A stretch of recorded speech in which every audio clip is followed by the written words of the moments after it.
The BVNPT to order at 2:09. My name is Dr. Carol Mountain. I'm the chair of this committee, and I'd like to welcome all the schools here and make sure that everybody signed in. And if they didn't sign in, should we have them check in now? Did everybody have a chance to sign in? And thank you all for being here. I'd like to allow the members of the committee a chance to introduce themselves, starting with the member on my left, far left. Good afternoon, Donna Norton, LVN member. Good afternoon, Cheryl Turner, public member. I'm Carol Mountain.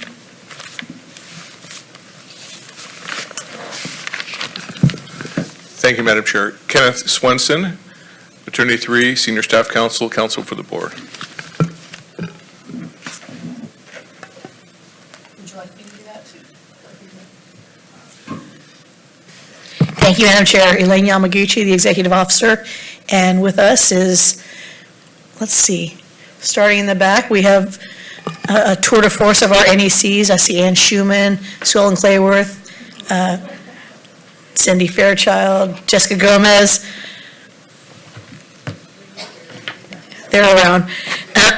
Here, Arlene Nunez, Geraldine Marcino, and of course, the person really in charge here is our supervising nursing education consultant, Marie Cordero. At this time, Mr. Swenson will lead us in the Pledge of Allegiance. All please stand.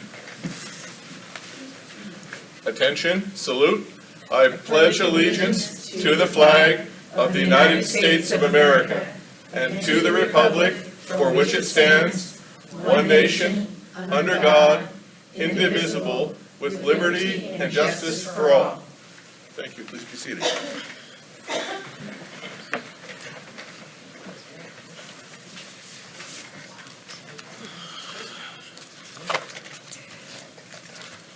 Marie, would you like to discuss this, or would you like me to? You. All right. I'd like to propose looking at the current structure of the Education Committee and Board interface, the way that we are able to disseminate information to them. And there was a handout that was included, or just with some bullet points about how in the past it was the NECs, the directors and school owners would come to the Education Committee, they would make their presentation, and we would analyze the information and make a recommendation to be presented to the full board. And then we've had the NECs, the directors, and the school owners all coming back to the full board meetings again to present their findings and additional defense and the Education Committee recommendation, and then the full board votes. And so our proposal for restructure is that the NECs, the directors, and school owners will come to the Education Committee meeting to present their findings. The Education Committee will assess and analyze all information and make a recommendation to the board. And then the Education Committee, using the proposed standardized format, will provide the summation of findings and recommendation to the full board for review. And then the full board can vote on the NEC findings and recommendations from the Education Board. That would save all of the directors and owners and NECs from having to return to the full board meeting and might expedite the process. So I'd like to open it for discussion. Do you have a comment? Okay. Yes, okay, so I have a question about standardized format that's being proposed. Do we have anything at this point in time that we could take a look at? I assume it is a form of some type, or not? It's not, okay, so there's, okay, go ahead. No, there really isn't a standardized format. Over the past 2 years, while I've been executive officer, the committee has had the opening discussion with the schools and the NECs, and then it seemed as though almost the exact same conversation was repeated at the board meetings. It hasn't really lent itself to, I think, the real process that was envisioned when board committees were set up. Generally speaking, and this is probably true for pretty much any deliberative body, is that the committees were set to really, I think, have those in-depth involved conversations and discussions to come about with a good recommendation to come to the full board. I mean, this isn't by any means to say that at the board meetings, the members, especially the members who aren't on that committee, shouldn't be able to ask questions and shouldn't be able to discuss the matter. But it's been a matter of a lot of time and a lot of expense, I think, for the schools and for staff, really to come up and have the same conversations twice. It's not very efficient. And as I said, I feel like if we concentrated on one good, solid, in-depth conversation at the committee level, we would probably have a much more efficient process. And certainly, I think if anything changed between the committee's discussion and the board meeting, the NEC and the SNEC would certainly be able to provide any kind of updates that were due. And if there's an update, then will the school be permitted to respond if they disagree with an update or not? Certainly. Okay. And then the last line for each section, the only thing that's different is one says the full board votes on findings and recommendations, and then the last sentence, full board votes on NEC's findings and recommendations. I think that's essentially the same thing, but it's just that NEC is not included in the first section. So I just want to confirm that essentially the full board is voting on the recommendation of this committee regarding their vote on the NEC's findings and recommendations. May I? Yes, and the findings of listening to whatever additional evidence is provided by the schools. Yes, and But- my apologies, just wording on that one. Oh, you wrote it? Yeah. Okay. I mean, there was nothing.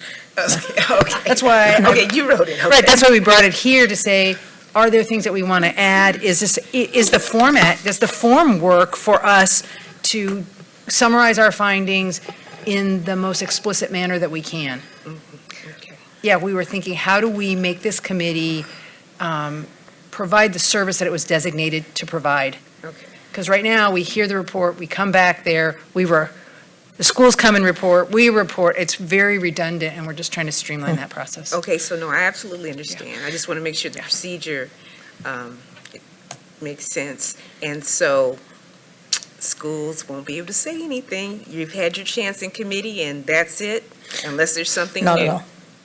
No, a school, certainly we always have open, public comment, under every item. So in the event that a school really still wanted to make an appeal, they certainly could. And I actually wanted to footnote what Dr. Mountain had said. There's a slight difference between, the recommendations coming out of the committee and the recommendations of the NEC. You have to remember, as board members and as committee members, you are not obliged to take verbatim the NEC's recommendations. So when you have an adaption or even an outright objection, it is certainly the committee and the board's prerogative to do so. So then should we make an adjustment on that last? I don't So know. that it's consistent with, I don't know. I think I see the reasoning behind having both. because when I look at it, it makes me feel like, okay, forget about the committee's recommendation. Now we're just looking strictly at the NEC's recommendation. That's how when I read it, it looks. Would you feel better if we just struck NEC from the Yes. from the proposal for restructure? Yes, I'm good with that. okay. Go ahead. I have a question, so more of a process question. Because I believe, and I could be wrong, but I believe that when the Education Committee first started again, because when I first came on the board, the committees weren't functioning. When the Education Committee started again, the schools that came here were schools that were going to be placed on provisional initially. And those are the schools that came before the Education Committee. There was time for a lot of dialogue back and forth, a lot of planning, a lot of discussion between the schools and the Education Committee. The Education Committee would then make a recommendation that would come to the full board. So I get, and it does somewhat seem redundant to have that happen twice. But there's another piece of it that I guess for my brain I have to figure out, because there's a difference between a school being placed on provisional and a school that's requesting new students that has to come before the board to get them. So are we recommending that, so are there going to be no more schools that are coming? Or is it just the schools that would have been coming here to be placed on provisional that are no longer going to have to come to the full board? Because those are two separate things. Yes. That's what happens when you have history. Yes.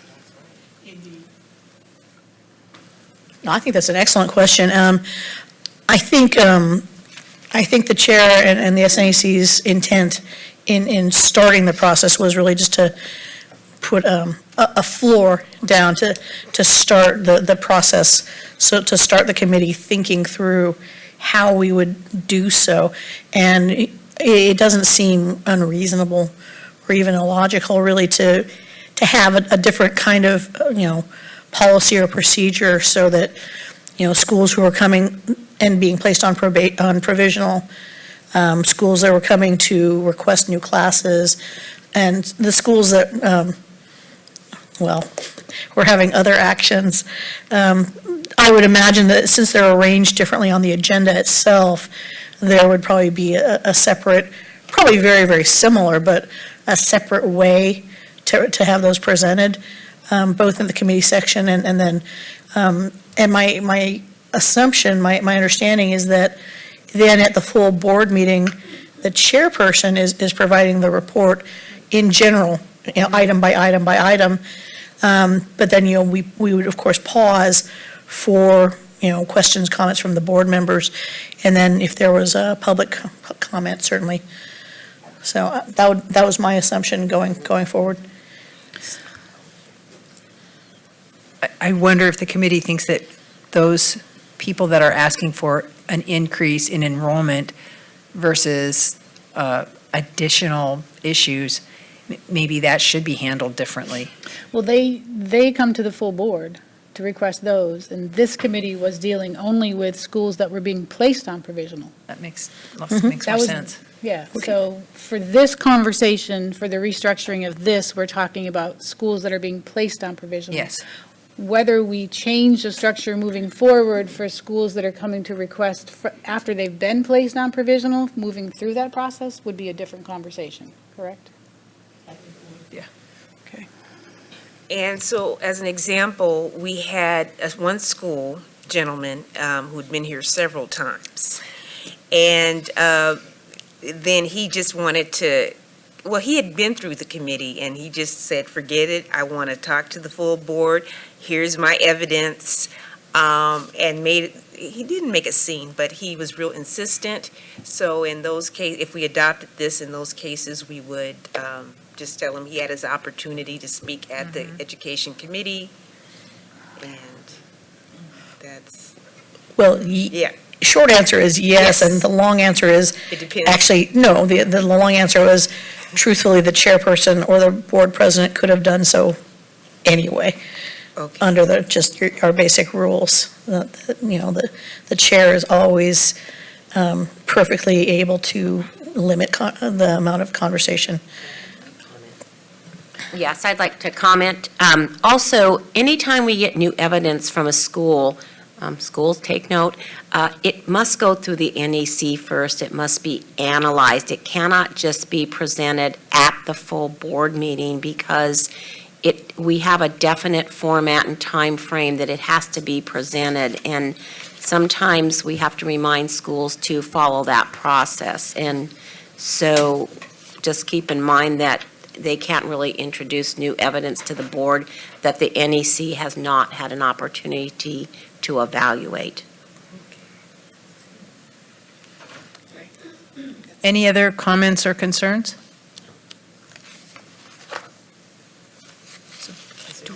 Well, I guess I do have another question then. So part of this presentation is that it would be less costly for the schools and also for the NECs, but the NECs would still be traveling to the board meeting to answer the other questions about schools that are coming to request new classes, and so that piece of it would still be there. So the NECs would still be traveling, or they wouldn't be traveling anymore?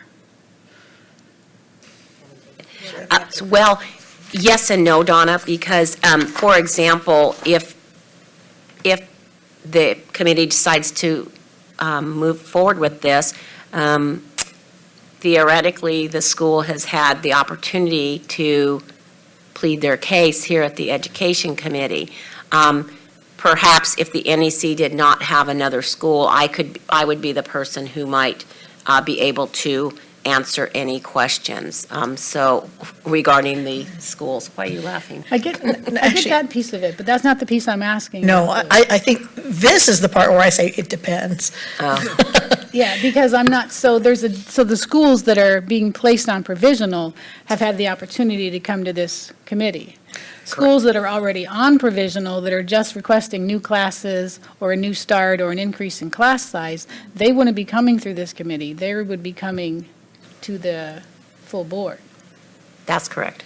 So in that case, there may be, we have historically had questions when a school would come before us and say, I want to increase my class, and the recommendation that came from the NEC, because they do have to go through them first, we would have questions of the NEC about why her recommendation was such, and there would be that back and forth. So that's why I'm asking if the NECs would still be traveling with the board, where totally understanding that is the cost to the school of not having to show up 2 times for one thing. No, and again, like I said, that would be that, it depends. I think it's hard for me to imagine a one scenario fits all here, because it would be, in a lot of cases, very, very easy, I think, for one or two of the NECs to be able to cover for the others. Yeah. I think in cases where there is the new information, we would certainly make sure that the NEC who was assigned that school was definitely in attendance. Like I said, it would depend really, I think, on the matter of the issue, but I understand what you're saying, though, about the board members possibly having questions after having read the reports placed before them. So I think that's something that we're going to need to think about and maybe work on a bit. Right, so this new structuring wouldn't prohibit them from coming? No, not at all. We would just default, it's sort of how we've been doing it. Yes. Because not all the NECs have been traveling with us. Right. So, okay. So do we need to call for a vote? Public No, I comment, or we think just- what you want to do here is I think get a little bit more input from the committee members and walk through what we feel like would make a good, solid process, and we don't really need to finalize that at this meeting, but Okay. soon. Can we have public comment, or is not Absolutely. appropriate? Yeah. At this time, is there any public comment? Go, Carrie. That's a good idea. Hello. Carrie Wybrew, Success Education Colleges. While I can very much appreciate time and resource, I would encourage to consider time limits. That way, the freedom of whatever situation at hand can be expressed fully by those involved in the situation at hand. Having visited a number of state boards and been present to a number of those circumstances, it seems like to keep within the context of the rules that you have and to be able, again, to fully express but be mindful of timing. That timing has certainly come up in other places, and they've put it like you get, and they have little glass things or stuff to, here's what you get, and that's what you get. And if there's extenuating circumstance, well, then it's the board members to choose whether or not they want to extend time. Just a thought. Thank you very much. That was a very valid thought. So we will table this until we have a chance to discuss it a little further and think about it. Well, my recommendation would really be for, as I said, the committee members and the staff to really start piecing together what, you could call it like a reverse engineering of what do you think that ideal process looks like and how that discussion works in all the settings you've seen so far. Those conversations that are very quick and to the point of, we recommend this, and the school says, we think that's great, and the motion, the vote, and moved, to those ones of, there's a substantial amount of well, we won't say disagreement, but strong feelings and a lot of information being passed back and forth. So although I think Carrie's point is absolutely well taken of, and it always has been the case that the chair can limit the amount of time, and we've just never chosen to do so. But it is absolutely in the chair's prerogative to do so. So like I said, I don't know that you want to make a motion per se right now, but you would want to, I think, look at that and think through, because especially Ms. Norton, who's seen more board meetings than any of the rest of us here, what would that look like in that really perfect scenario where you have that substantive conversation at a committee level, and then how does that motion move forward? How does that recommendation move forward? So, being new to, having been to a lot of board meetings, yes. Being new to this committee, first time here, in my mind, the way I'm thinking about this is, prior to a school being placed on provisional, there's been a lot of dialogue back and forth between the NEC and that school, I'm assuming, right? So, and if it's such that the NEC strongly feels that they need to be placed on the provisional and it's going to come to this committee, as a committee member, what I would want to see is I would want time to review that. I would want to know specific bullet points about what happened, when did it happen, and if it was set up sort of like, this is what the NEC said, this is how the school responded, because within the room of that, there's dialogue that we weren't purview to. So I would want to, but not, quite honestly, not 50 pages of it, because nobody really reads 50 pages. Like, maybe you do. So succinct, what the issues were, why the NEC felt the recommendation, and then it would be great if the schools actually could write up their own, like, well, this is why we think that. So it's kind of going on to what your provised format here is on this next piece of paper, talking about, so now it's coming to us, and before I get ready for this, I would want to be able to sink into that and be able to get a full accounting of what was happening. And that could be guided by this form, like the school director, the owner, the NEC summary, the school rebuttal of explanation, the recommendation. So I think this is a good form. I think the form would just have to get used, right? So that's what I would want if I was coming here. So rather than us making our notes on this form, you would like the form to come filled out from the various people? There is a form. There is a form? Yeah, you didn't get the form? I didn't Yeah, see the it's form. on the- That's why I asked if there was It's on a the form. bottom. It's actually, you have it, because you just I have to do? scroll down. Yeah, I thought I'd read every Yeah. page. Well, if I may ask a question, that I think isn't a big step from where I think we were discussing at a staff level. Would this be like something in addition to the NEC's report, the standardized format, or would this be knit into that, or would this be a separate piece, or pieces, really? What would be most helpful? I can only pull from what has been for me, right? So when we get these reports, I mean, some of these schools have been on, well, they wouldn't be for this. So when we get to the board, some of the schools have been on provisional for a long time. When it comes in the packet, it comes with 50 pages of like, back in 1990. So I would want something that would be more specific to, because again, the schools that come here are schools that are going to be placed on provisional for the first time. What was happening that they were being placed, what are the actual issues would be the most helpful. And if it came that way, and then you could make notes on that, other than trying to dig it out of. The NECs are so good about documenting everything. Can I just say, in the last few that we've had, this is kind of the format that where we're doing the listening and taking notes about what's happening, and that's kind of been the way it's been at the full board. is that we've been listening and taking notes and then reviewing. But our question, I think, myself and Ms. Cordero was, how do we streamline that process so that we are coming with the knowledge that we've already heard once? We're bringing that to the board in a concise way so that we are not doing the same thing twice, which is basically what's been happening. Oh, I think I was actually speaking about when they came here to this committee. I wasn't speaking about when it went to the board. You want this filled out before they come to this committee. Wouldn't that be nice? Well, just so that you have the history, because the NEC has the history. Yeah. She's been working with the school. We just don't have the history when they come here. I mean, we will have time to ask questions, but it would be helpful to me to be able to see, like, okay, they said this and they did that. I'm just assuming, not being an educator, not being in your position, or not being in the position of a school, I'm assuming that there has been many, many dialogues between an NEC and a school before it comes to the point where, okay, we've tried everything else, we are now going to recommend that we place you on provisional. That is correct.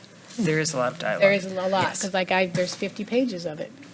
Can I make a suggestion, Madam Chair? Yes. What, how about if staff kind of games out, I think, based on what Ms. Turner and Ms. Norton have been saying to you, what if we were to kind of try and piece something together to make that kind of recommended form that I think Ms. Turner was alluding to, and I think what that report format that I think Ms. Norton was looking for, and we might impose on some of our program directors around to kind of get that other side to see what would really work in terms of a document that was either appended or knit into the NEC's reports. And then in there, I as I see it, then there would be that follow-up, new information or conversation from the committee that would move forward to the boards so that what they would see. So. Did you see the format that we suggested? I did, actually, and I think that's the beginning. I think that's the correct So beginning. you're going to send that form back to the staff and the NECs, and let's have them look at it? Yeah, I think that's a great idea. I think we can game something out that's going to be a little bit more along the lines of what I think the committee Like members streamline are it a talking little about, bit. yeah. I like that idea. What about, how does the board Yep. feel? Yeah? Sounds good. Good. Okay. So we'll move to the next and revisit this at the next meeting. Yes. Okay.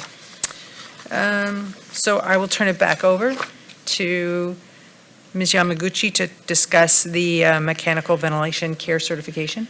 Oh, good, my favorite topic. Yeah. All of us. Where were we last time we discussed this?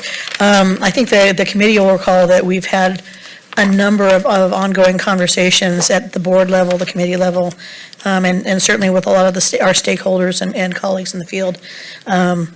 Just to provide that recap bottom line, over the past year or two, we've become increasingly, I think, aware of a problem out in the field that in many, many cases, especially in home healthcare, that the LVNs and PTs are providing 24/7 patient care, and in many cases, this involves care for patients on mechanical ventilations. The Respiratory Care Board and other organizations have encountered some, we'll say, questions, expressed some concerns on some inconsistencies in that whether or not LVNs and PTs are adequately trained and certified to provide that care. So over the past, coming up on probably 8-10 months now, BVNPT has been working with our colleagues, our stakeholders, and other providers in the field to kind of work through what would be a solution. What would be something that we think would create a better care system? Because the bottom line here is that there are thousands of patients in the state of California. Somebody has to take care of them. And if they're going to be LVNs and PTs, they must be adequately trained and certified and regulated by this board. So what we've come across, our operating theory right now is perhaps the best way to proceed right now is to develop a post-licensure certification for LVNs and PTs, specific to care for patients on mechanical ventilation.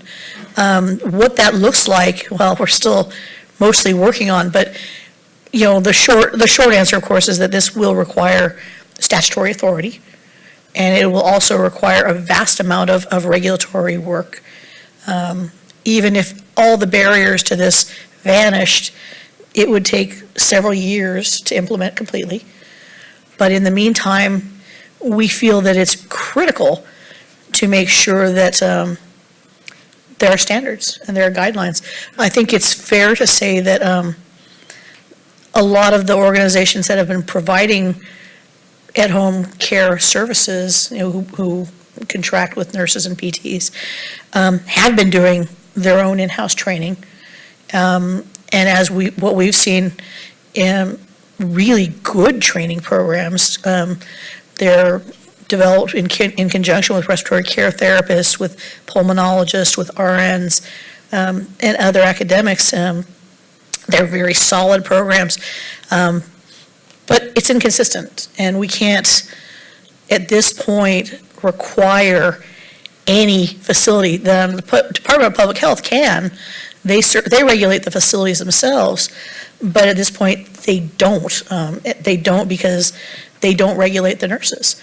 So, as we said, we're looking towards providing that kind of consistency and that kind of transparency. I've been really gratified at the support and the interest shown by the community at large. But at this point in time, I think just in terms of the logistics of this process, as you know, the board has discussed this conceptually for several months now. It's the end of January, and the bill introduction deadline is the end of February. So we did want to put some language put together for the board to at least conceptually approve and move forward. We had a good conversation with the Leg and Regs Committee Friday, and then we wanted to talk on a more policy-based level with this committee, just really to discuss, I think, the ramifications, I think, on scope and what that really looks like from that licensure, that education context. So I wanted to put that forward. The staff has been working really, really diligently to develop at least the beginnings of what that program would look like. And as I said, they've strategized out how that would work, especially in terms of what happens between the time that law goes into effect and that time when we actually have a real program in place working. There would have to be a lot of interim measures put forward. So, as I said, we're in this point where we've got, I think, a very, very solid base to move forward with, but we want to make sure that from this committee's standpoint, that we are on sound practice grounds.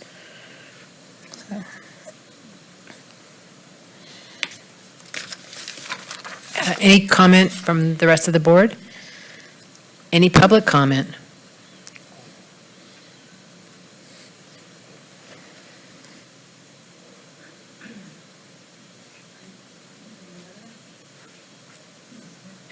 Thank you.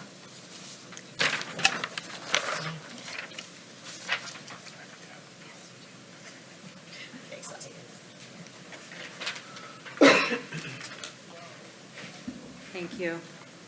Thank you for the opportunity to comment. I'm Saskia Kim with the California Nurses Association. CNA appreciates... Is your microphone on? Is it on? Okay.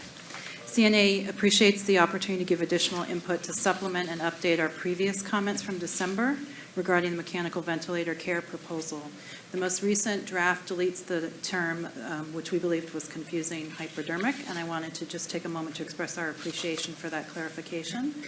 However, the remaining provisions in the bill unfortunately do not change our position that the proposed statutory changes would threaten the health and safety of healthcare consumers and negatively impact the practice of LVNs.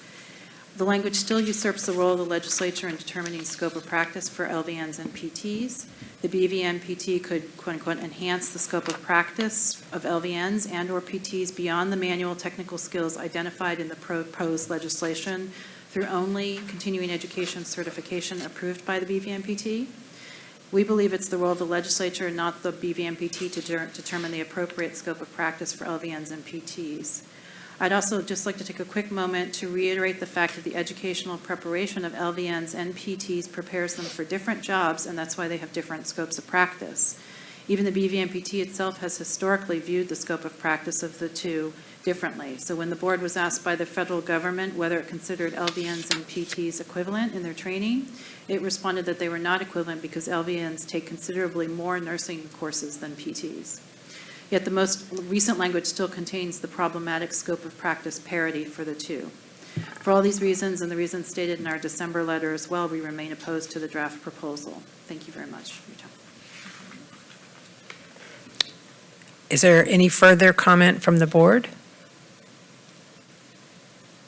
Further public comment? If we make a proposal, we have to find a legislator willing to carry it, and usually there's an opportunity for all interested stakeholders to contact that legislator to let them know if they have objections or if they want a modification. Correct? Yeah. That's how it works, right? Yeah. You're absolutely correct. Assuming that we find a legislator who'd like to carry this legislation, once it's introduced and, a bill sits 30 days before it's heard, or thereabouts, at which point, yes, it's held for hearing, and there's ample time for supporters and folks with concerns to provide comment. Now, the thing is that we started a little bit early by circulating, I think, some concepts and sort of proposed draft language. And we've actually been very fortunate, I think, to get good input to start us in that process of melding a better bill, eventual bill. I think it's fair to say that even if the bill it absolutely introduced was what we thought was perfect, I don't think it'd be surprising to find that by the end of the process, it was still substantially different from what we would have suggested initially. That's the legislative process. But I think to CNA's point, I think that this is why you do it this way, so that having it run through the legislature, having the statutory authority, they weigh in on, is this appropriate to the LVN and PT scopes? Is this an appropriate measure for this board to regulate?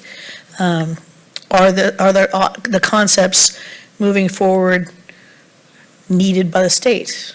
So I think in fairness, we're certainly not wedded to exactly the language that we've had in draft form. And really at this point, because of the timing of the legislative season, most likely, even if the board itself reviewed and approved draft language at its February 3rd meeting or its February 22nd meeting, most likely, if we had an author, we would be moving ahead with really concept language initially, and then continuing to work really with everybody involved to provide a better version to be amended in as author's amendments at its first hearing or even at second hearing. My hunch, of course, is that this bill would be at least double referred, that it would see the Business and Professions Committee, the Health Committee, and then certainly the Fiscal Committee, and then repeated again in its second house. So it's a very, very involved process. I think there's a lot of opportunity for public comment and adaptations and amendments and polishing. And I think it will be a lot of work, absolutely. But I think, as I said, the bottom line here is real clear to the staff that, again, you have really vulnerable patients, and somebody has to take care of them. And if it's not going to be our licensees, who is it going to be? So. Any other comments? Okay. Thank you for that.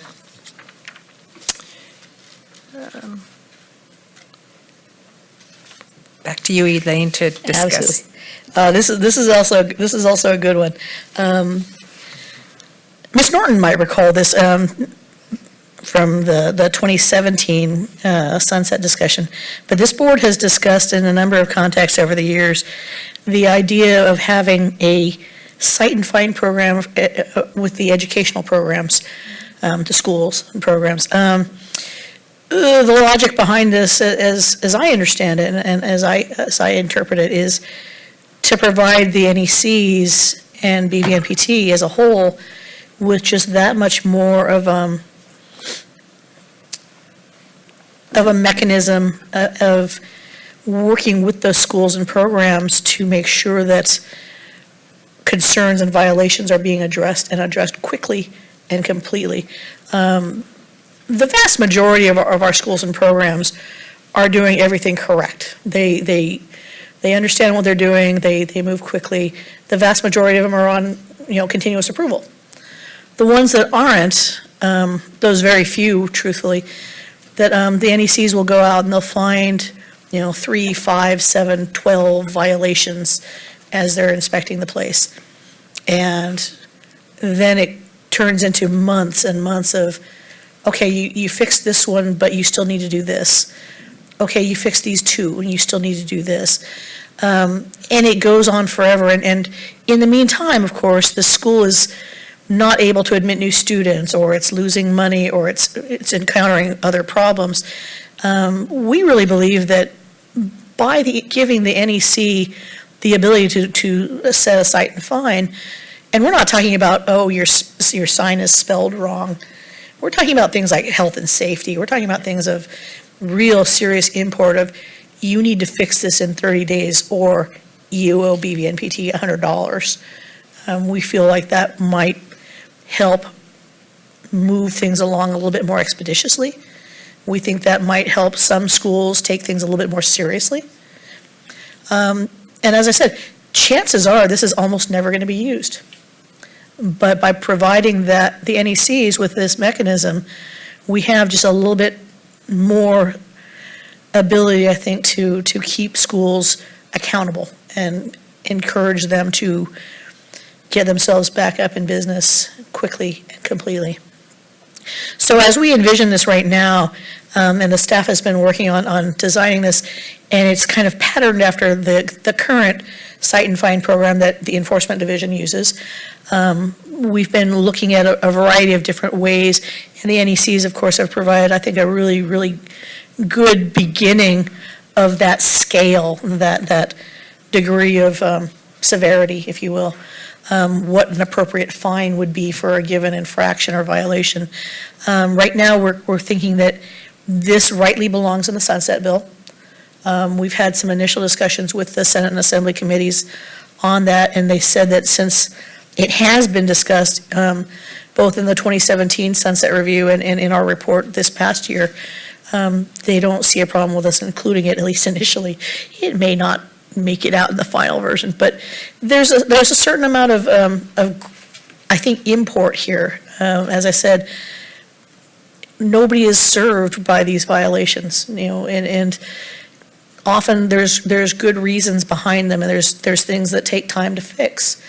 But we're also not saying that the NECs don't have that ability to say, okay, I understand that, and I get why you can't do that in 30 days. How about this? But because I don't envision this as an inflexible, kind of cha-ching, that's $100.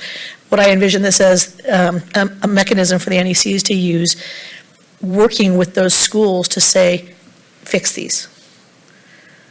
We're going to be reasonable. We're going to be flexible when we can, but we have to have some standards here and some rules, and the NECs have to be able to, enforce that.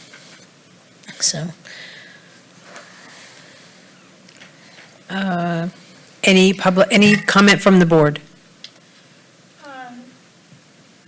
So yes, it probably will hopefully rarely be used. And we're talking about a small percentage of schools, for the vast majority of our schools are good schools that are following the rules and doing what's necessary. We also spend a whole lot of time with a small number of schools that don't seem to be able to get on board with correcting there. And that's not good for anyone. It's also not good for our NECs because it's an exorbitant amount of time that they're spending 2 and 3 times over. So I liken it to the fact that when I get one late penalty because I neglected to do my job and pay my bill on time, it only takes me getting one, and then I remember, like, oh, okay, I don't want to have to pay that late penalty. So I liken it to that same thing, that we're hoping that we don't have to use it, but historically, there are some schools that take up this much of our NEC's time, leaving only this much for other schools. So that was also part of the discussion that we had back in 2017. Nice. Any public comment? All right. We'll move forward. Let's see.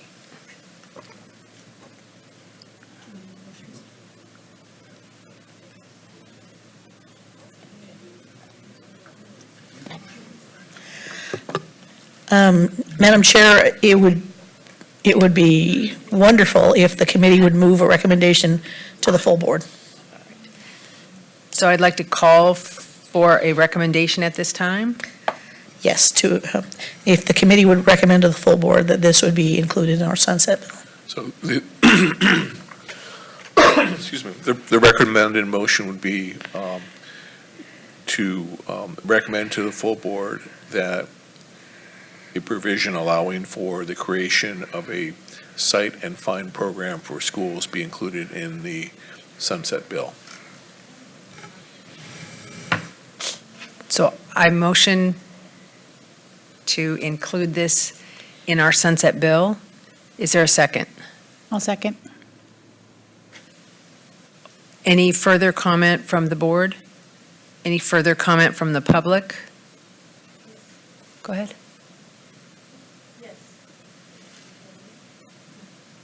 One is, are there other boards that, I need you to speak into the mic.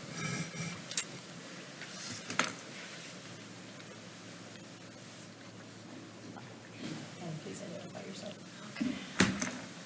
My name is Christine Ramirez. I'm a faculty of Maxine Waters Employment Preparation Center. One question is, are other boards creating a fee for provisional schools to have to abide by in order to be able to expedite the violations in a timely manner? Yes and no. I think what you're asking is, would a school on a provisional approval be subject to a fine just by being on a provisional approval? And that is no. If you're asking whether a school on provisional, if there were other violations pushing that provisional status, yes, probably most boards do have some way of enforcing those violations to be corrected. In terms of a real official citation and fine program like this one, I'm not 100% certain, but I do believe BRN has something similar. Mm-hmm. And I want to clarify what Ms. Yamaguchi said. She's speaking to, I believe, correct me if I'm wrong, egregious things. And the board has seen some things that I personally consider egregious, like bathrooms that don't work, no toilet paper available. These are things that are courtesies and part of just providing for students so that they can be comfortable. To me, not having a bathroom that's available for students and no toilet paper in the bathroom, that's egregious. And certainly something like that deserves a fine. Well, more to the point, there are a lot of things that, health and safety concerns for the school facility, a severe lack of staff expertise, having the wrong person teaching, for example, somebody who's not qualified to teach in a teaching capacity. Those are the sort of things that we're looking at in terms of a violation that, you've certainly seen in some of the NEC's reports of, violations noted for some of the schools of, concerns that the NEC has raised with the school. And again, most of these are very, very technical of, oh, you didn't sign this form, sort of thing. But some of them are really very critical problems that a school must correct before they're going to be allowed to have another class in, or before they're going to, be continued to approve. So there's a vast spectrum here, I think. And I don't think, I think that once we've designed that whole spectrum, that it'd be really, really clear, I think, for the schools. And we're certainly going to be spending a lot of time with them to make sure that everyone understands what they're going to be held to. Well, one of my concerns is that I work for a public institution, and monies are not always available to pay for even teachers or other operational costs. So that is one concern. And then another concern would be that as an educational institution, I would like to see what those, I think it would be really important for the educational institutions to see what you consider egregious first before voting that you are going to now place a financial burden on the schools.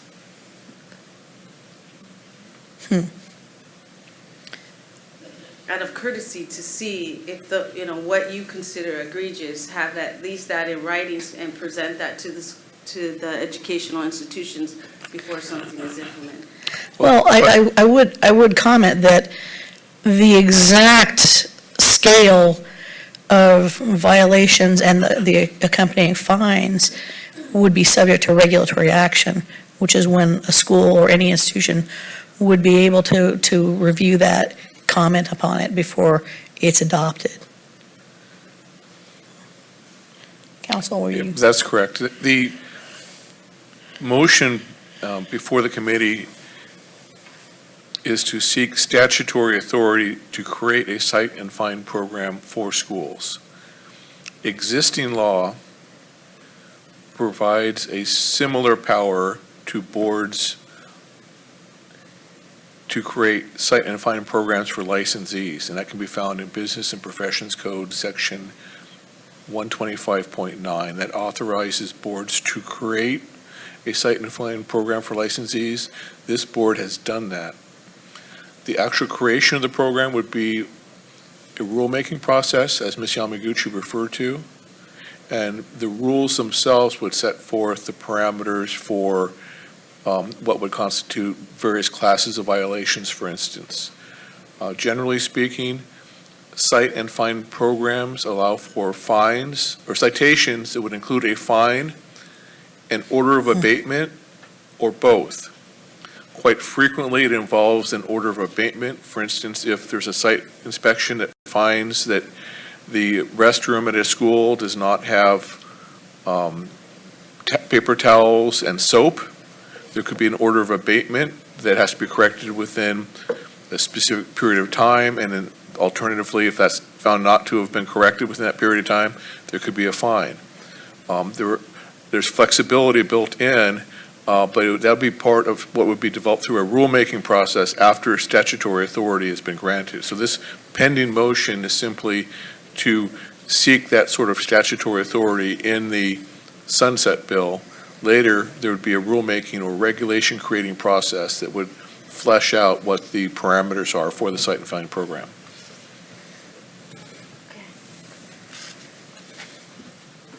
Any further comment? At this time, I'd like to call for a vote. Yes. Yes. Yes. So moved, carried. Let's see. We'll move on to number 8, and that will be Integrity College. Ms. Gomez.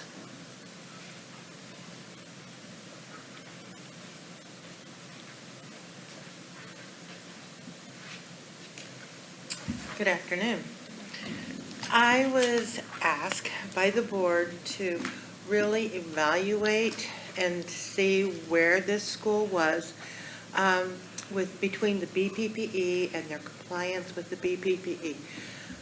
The board has been in constant communication with the Bureau since since the meeting.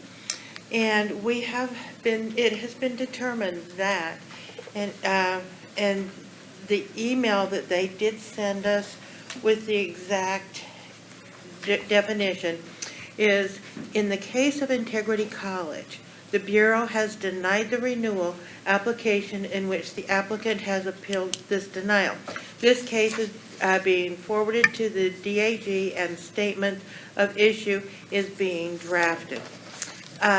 This is what they have. Now, the school does have until until it goes to the DAG, the permission to operate. So that the students who are being taught in the school at this time are covered with, from the BPPE. The concern is any future students that are admitted in, until we get the determination from the BPPE, what would be the best course, whether or not we would approve it or not approve it.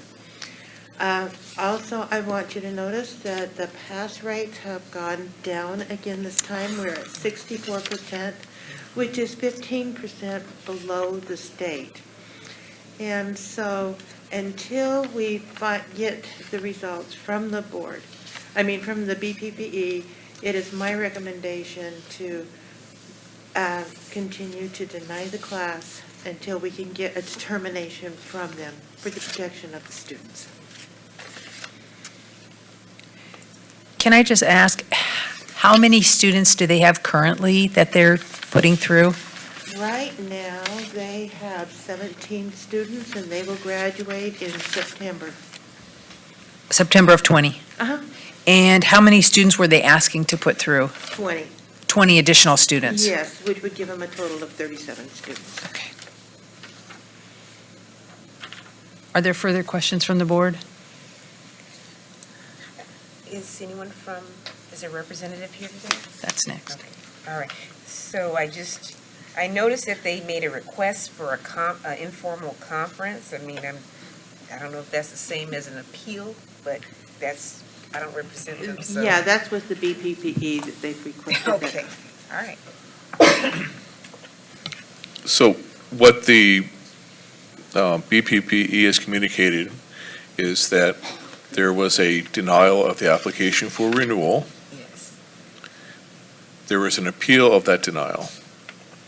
So therefore, under BPPE's laws, the school can continue to operate and is by default approved until the denial of the renewal is final.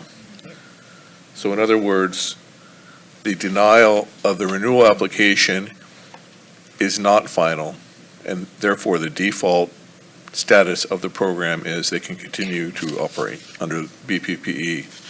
Of course, that's a separate issue than what this board, and by extension, the committee has jurisdiction over. Do we know when the BPPE will make its final decision, or anywhere in the ballpark? If they've indicated that a statement of issues are being drafted, that would be a formal statement of what the various deficiencies would be. Once the statement of issues is drafted, then it would be referred to the Office of Administrative Hearings and would be set for hearing. These type of hearings do tend to take a considerable amount of time, so it could be a matter of months. I'm not sure how far they're setting the hearings out for this type of matter, but disciplinary matters are being set out towards the end of the year. All right, and then what about the pass rate? Is the pass rate an issue here for us to consider, or? The pass rates are dropping. Okay, 15 points below state? 15 points below the state. Our regulation is that the average annual should not be below 10 percentage points below the state. And so this is 5 points further than what our regulations would recommend. And so based on that, are you recommending we take any action based on that fact? I'm My recommendation is to not give them the class that they're requesting for the two reasons, the pass rate and for, until we get the continued approval. I know that they have the approval to work and have students at the campus, but rather than taking the chance of admitting students and then it not go through, Right. potentially putting students at risk. Because there's the potential that should they take this class of 20, how many months do they run their LVNs through? Just a second, I have to look, I'm sorry. But the potential is certainly there that the class would not It's get to, 60 weeks in length. so there is the potential that it wouldn't come to fruition, that the students wouldn't be able to stay if the BPE decided that they could no longer function. If they said that they could no longer function, then it would affect the students that we admitted. And Should they admit an additional 20? But these 17 will most likely be able to graduate, no matter what happens. hopefully they should be able to graduate. Okay. Thank you. Any further questions? Public comment? School is here. The school? School representatives? Yeah. Great. Thank you.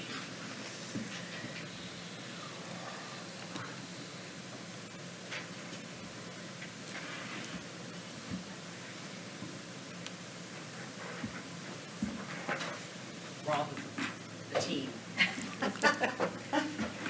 Good thing.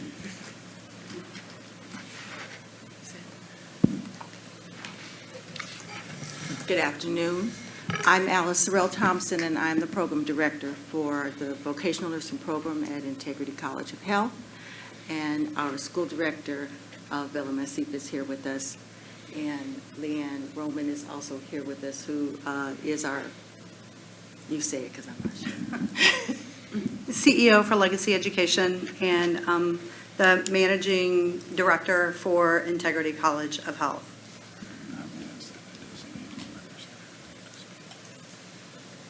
Could you designate one representative who's going to be speaking? Okay. So I can go ahead and speak because I'm just going to give you an update. As far as we have heard and we are going to maintain constant communication with our nurse consultant, Ms. Gomez. And we have brought in from the point of the school's fiscal year end is December 31st. The school has been denied, and the proper documentation was provided to the Education Committee of the denial. The denial was merely for one reason, and it was that the school failed its financial composite score. The composite score is what they look at because we are approved through the Department of Education, as well as we are nationally accredited through ABHES. And they were, because they failed their financial composite score for 3 years in a row, then that is when the school then would be recommended for a denial for financial reasons. I signed the management agreement with the school in December of 2018. Management agreement was also included in the materials that were provided to the Education Committee so that you could see the timing. And it's our intent to acquire the institution. However, before you acquire the institution, you need to make sure that regulatorily and through federally and with the state, that they are in compliance in all areas. And so their year end was 12/31 of this year. We have brought in the CPA firm. It's Almec and Associates. They're a Department of Education recognized accounting firm that is performing the financial and the compliance audit for the school. The soonest I could have done it was January 2nd. They've been on site since January 6th. They are finished with their compliance and their financial audit. I know that, so I have verbally been told, and I have evidence with regard to, but it's not in a formal issued, that we have met the composite score requirement. And we have also then been in communication with the Bureau, Lisa Raffredi. We informed her on January 23rd that we are in the final phase of having the audited financials submitted. She indicated at that time that they have not referred anything over to the Attorney General at this time, that she would wait, like if we could get it up by the end of the month, then they would consider that. A great point is brought up in terms of just because we get it over to them doesn't mean that it won't be referred to them. I don't know the process because I've never been through something like this before, but I am confident that the issue that is denying the institution has been resolved. So I would concur that, let us get this information up to the Bureau. We will be in communication with our nurse consultants, and I am hopeful. Again, I know that, everything is a process and it takes time, but I'm hopeful that by the February board meeting, we could even have a different recommendation by Ms. Gomez, because this matter has at least been addressed and we can get something more formally from the BPPE. I can assure you, as just a group here that I'm communicating with that represent, the education committee, but to the full board, that the current 17 students that we have are being well educated. We are maintaining our clinical sites. We're maintaining our faculty. There is no disruption with regard to the current education that we have going on for this nursing program, as well as the other programs that we are currently teaching there. And I'm fully hopeful that we will bring this to a resolution sooner rather than later. I'm fearful that it goes to the Attorney General and we wait until the end of the year, but we will make a different request at that time, should that ultimately be the case. Any further comments? Comments by the board, questions from the board to the school? I guess I have a question for Jessica. If we take out the part about the BPPE, whatever that is, the Bureau, if we take that out, let's pretend it's not there, does that change your recommendation about denying them their class? I had already written a report for the November, giving them a class until we found out about the BPPE. My concern is that the students really need to be protected that would be going into the program. And so I know their pass rates have continued to drop. I know that they're working on them, that Alice has contacted students in past groups and have gotten them to come in and test. I know that they're working on it. I'm hopeful that they would be able to bring it back up. Yes, when I started about 5.5 months ago, we did reach out to the last 2 graduating cohorts. We brought them in immediately. We instituted an NCLEX review just to see where they were, how we could best support them. And for the third quarter, our quarterly pass rate was 83.3%. What we did realize with this past quarter was that there were individuals further out that had not tested. And so what we did in a corrective action of that was to go back further and identify those individuals. We did manage to bring at least 3 of them into our review currently, and one of them has already tested. And even though we're still waiting for the results, it looks like it's probably positive for that person. Her predictor was at 92%. So we continue moving forward. We continue making sure that those students that we are currently teaching in program are being supported, and we're forecasting how we can best utilize our information technology to support their learning. So we will be having some review courses on our Canvas learning platform. We have a wonderful instructor that will be hosting that. So we'll be expanding and enhancing that portion of our offering.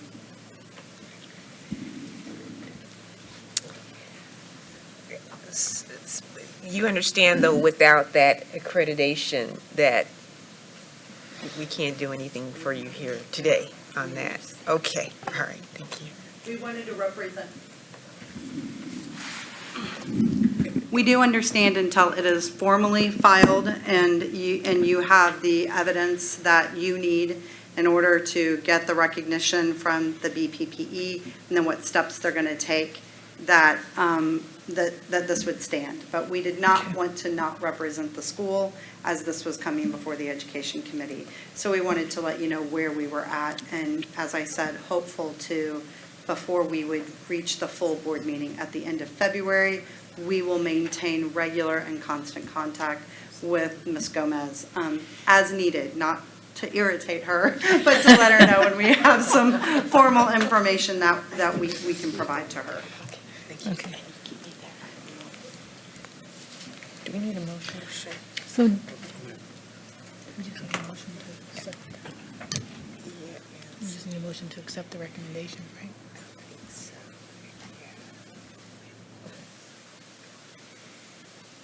Ken's giving instructions.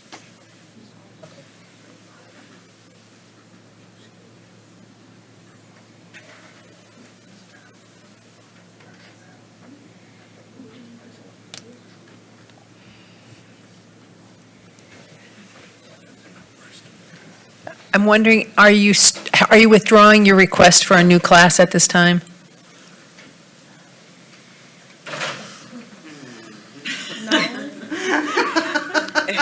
No. And we say no because, again, as we have been in communication with Ms. Gomez, and I, have tried to even share up to the minute the communication between the lawyer and BPPE, although there's nothing formal that I can state. If we could get these financials filed, and given what we have verbally been communicated from the BPPE, that this matter may not need to go to the Attorney General, they're drafting up their recommendations to go to the AG. I hope I'm saying that right, to the DAG. However, because it is merely due to the financial reason, when we get within that compliance, then what I am unaware of is if the BPPE can withdraw that referral to the DAG because we have met the area that we were out of compliance and issue the approval. If they issue the approval, then we can notify Ms. Gomez, and she could then potentially alter her recommendation of the denial. So at this point, what I'm doing is we're giving an update at the Education Committee for her report. We are still slated to be on the agenda in February, and I hope that we can be there. And when would your new class start potentially? March 4th was our that's not going to happen. our projection for the class was March 4th for the one that we had already given to Jessica. The main reason why we don't want to withdraw is because the students we have that are so interested in our program, they still just want to wait for the program. They're just telling us whatever date it's going to be, we'll just wait. So the students are waiting. We can't give them a date, but they still want to wait for our program. There's a lot of things that meet their schedule, and they like our school. So we really do want to, as the moment we can find out that we can have the class, as soon as we can, we want to start the class because we have the interest that's already there, more than 20 students that are ready to enter into that class. So I'd like to, any other public comments? Any more comments from the board? I'd like to put a motion forward that we accept the recommendation of the NEC and that we take that recommendation back to the full board. Yep, where I seconded, under the circumstances. And that's a second? Yep, it's a Okay. second. I'd like to call for a full vote of the board, of the Education Committee. Yes. Yes. Yes, so that's passed. Thank you. So we will move on to number 9. That would be discussion and possible action regarding placement of schools on provisional approval. And I believe, Dr. Fairchild?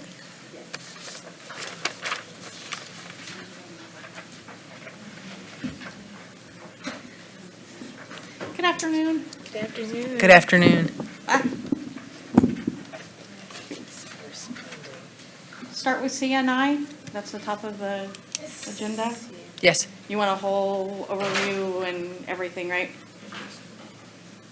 Yeah. Okay.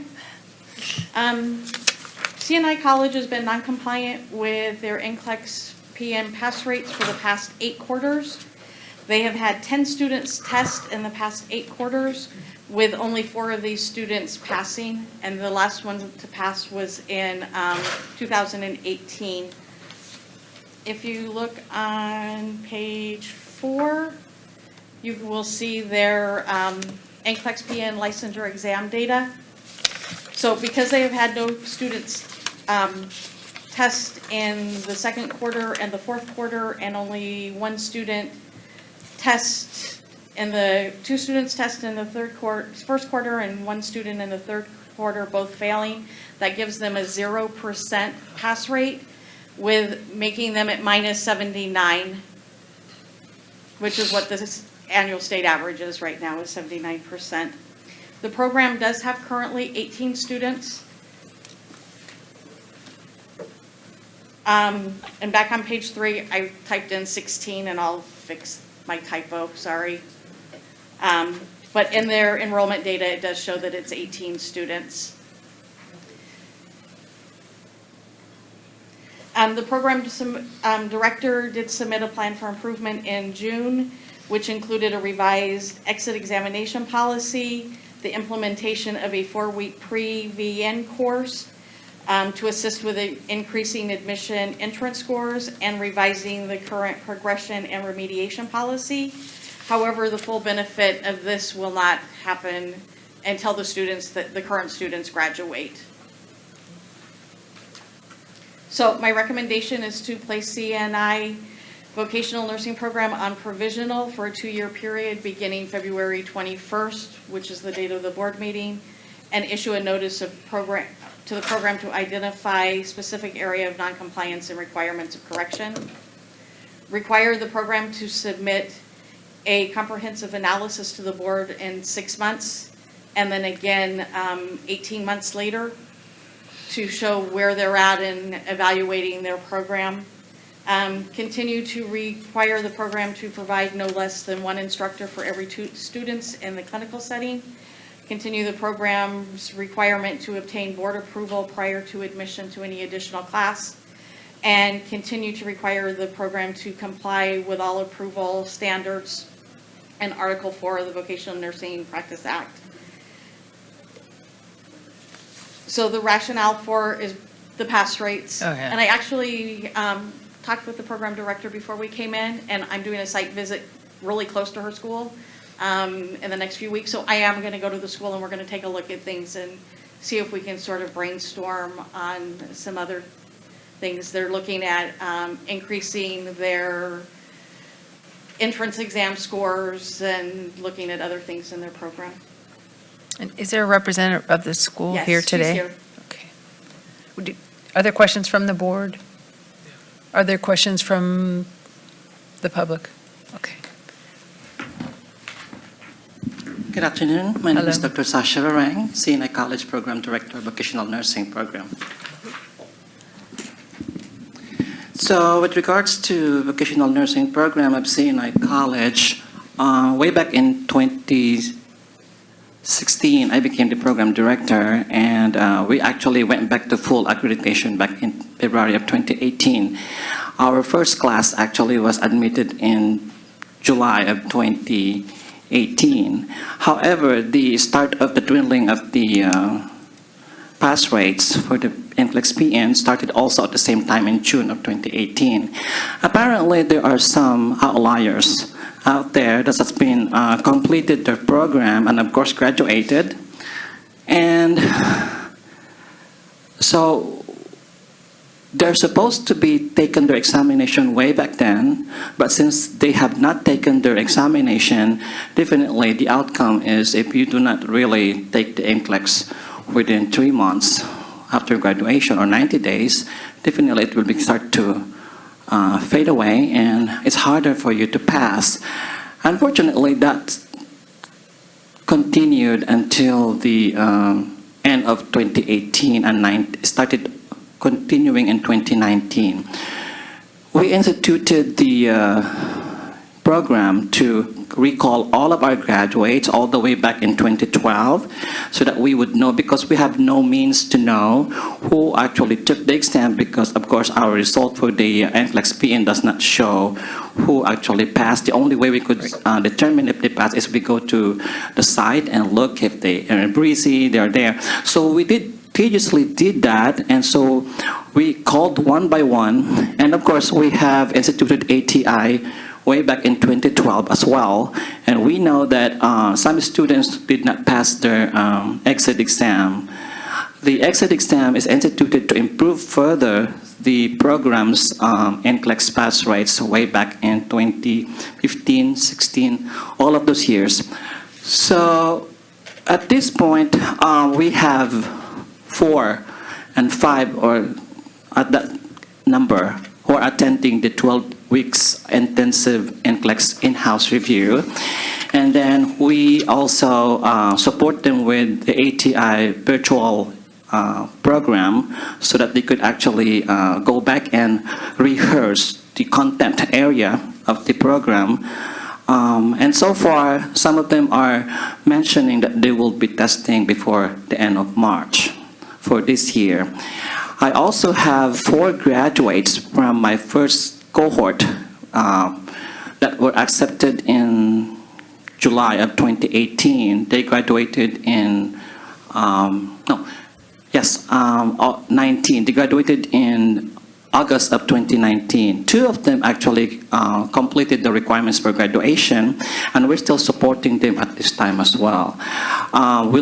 I already did my analysis, and it has something to do with, of course, the behavior of the graduates, that actually the fear of taking the test, and also financially unstable, some of them. So we're also looking at a possible support to our new group of graduates to incentivize them in the future, so the graduation and going into the examination and passing will become seamless. Because I think we need to help these graduates at this point so that they could actually be successful, because that's all our aim is to have a successful graduates in the first place. So I'm doing my very best together with my administration to support our graduates. Our 18 graduates, 18 students are still actually in their mid of their education.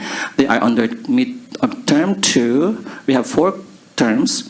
So we instituted the ATI progression, and so anybody who actually will not meet the requirement to pass the proctored exam for ATI will be removed. But of course, it's not a high-stake test, because we have opportunities to repeat that.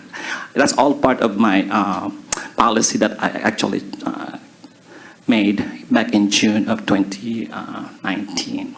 So I mimic that with other program that I have that is successful. So, thank you. Questions? So are you in agreement with the recommendation?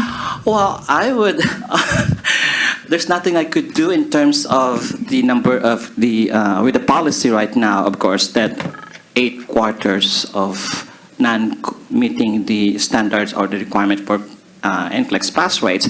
But if I will be given the opportunity to not be put on probation, so I could actually comply with all the requirements, full accreditation, to maybe after my 18, I will have another set of students, so we're not going to go into this kind of problem. Because what brings us down is there's no graduates, and if we are going to determine, if we're going to rely on the outliers, that will become a problematic for us really, because we do not really know much about our graduate already that are outliers. Okay. Thank you. So your recommendation is to put them on provisional status. Correct. But they have the right to ask, to come and ask if they can accept? So then they will ask for, to start a class in front of the full board. Okay, so there'll be that opportunity, even though the Right. school is, you're recommending Yes. that they be placed on provisional. Correct. And at that point, and if they ask and they're granted, then they can establish proof that they can pass students, that their students will pass the exam, right? Correct. Okay. So then so I think what you're saying is that the reason, I looked through all of this paperwork, I don't see any real violations here or issues with the school, or it seems to be kind of, other than the pass rates. Right, that is, and by So it's- regulation, because of the Yes, pass rates. because of the 8 pass quarters, rates. That's right. then Right. provisional. So it's simply the pass rates. And you're saying that it's the pass rates are down because nobody's testing. Can you please repeat that? I'm sorry. So you're saying that your pass rates are down, not because of your problem with the school, but because your graduates are not testing. Correct. So that is why. That is. Okay. Okay, so when you had 4 students and 4 failed. Yeah, when you had 4 students and 4 of them failed. These are all outliers. They are Outlier. previous graduates, like 2012, 2013, 14. They're not part of the new graduate or recent graduate.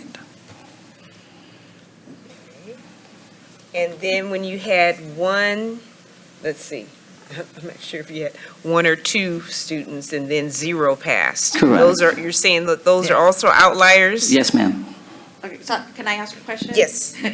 Go Sasha, when was your last graduating class? Our last graduating class was August of 2019. Okay, and how many graduated? We have 2 that actually completed all the requirements for graduation, and 2 that just completed the hours but not passed their exit exam. So we have 2, Of how Okay, but many? They have not tested yet? not yet. Okay, how many students started that class, with that class? We have 8, originally 17, and then we have 1 transfer, and now 18. Okay, So the class that graduated last August, the 2 finished, how many started that class? 13, 13? Yes. And only 2 finished? only to finish. Okay, thank you.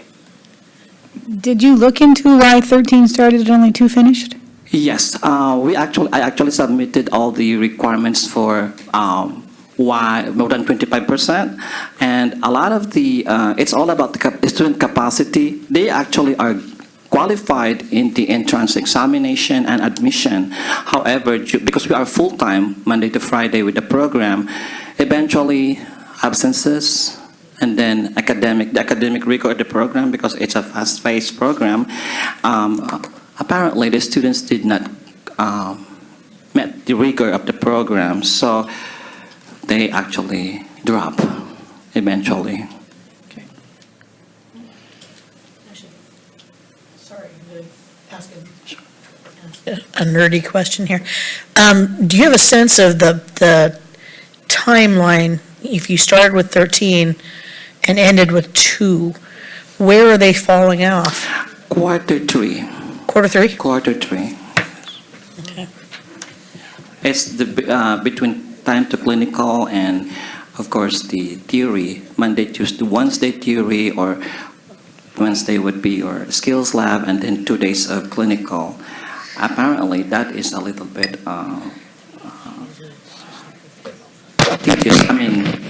overwhelming for them. So, but we actually, because they drop from the program, if we have another program that they would like to re-enroll, they could do that, but they have to be appropriate. And what topics do you cover in term 3? All med surgs. We have endocrine. I'm sorry. I'm trying to recall That's okay, I just wanted to know. Yes. We have leadership actually in that area towards the end. We have nervous system. We have the endocrine is on the second. Cardiac is on the second. Okay. Yeah. So it's pretty much medical surgical nursing. Yes. Madam Chair, I have a question.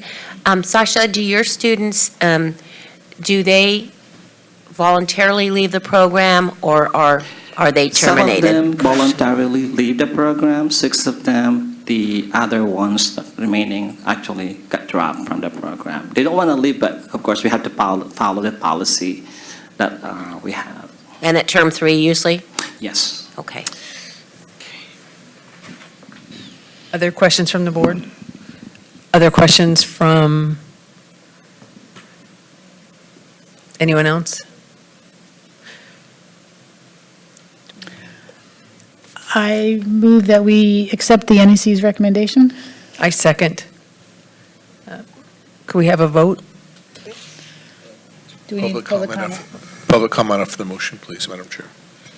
Are there any further public comments? Okay, I'd like to call for a vote. Yes. Yes. Yes.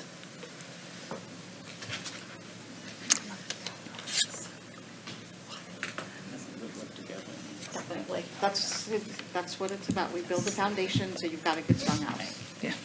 Thank you. Thank you. Okay. It's all me. It's all you. Okay, the next one is Maxine Waters, who's the next on the agenda. Because I made some typos again on this one with the fourth quarter pass rates coming out. And also I looked at some data wrong. So if you look on page 4, on the day class where I've got 5 students, it's actually 8 students. And that was it on that one. Sorry. So it's 7 students? So there's 8 students for the day class and 12 students for the evening class. Okay. So a total of 20 students, not 17. Okay. Okay. In November 6th and 7th, a 2-day site visit was done with 2 NECs due to concerns related to adequate faculty and facilities, along with potentially the program director not actively administering the program. A student complaint was then received on November 25th with complaints concerning students not attending all of their program hours. The student also complained of not completing clinical objectives, and the instructor refusing to teach half of the students. During the investigation of the student complaint, it was then noted that the evening class was being conducted as a part-time class instead of the full-time class that it was approved for. So it was approved on the original instructional plan, which was about 36 hours a week. They were attending about 20 hours a week. After the class is completed, the program director will review the curriculum to request a major curriculum change to then turn the evening class into a part-time class.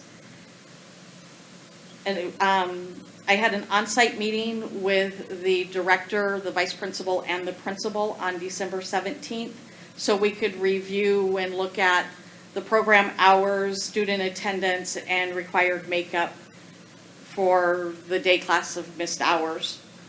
Additionally, a review and discussion was related to the evening class was conducted. It was noted that the prior program director submitted faculty and facility assignments with 14 hours a week of clinical on June 21st, 2018, which would have been a part-time class.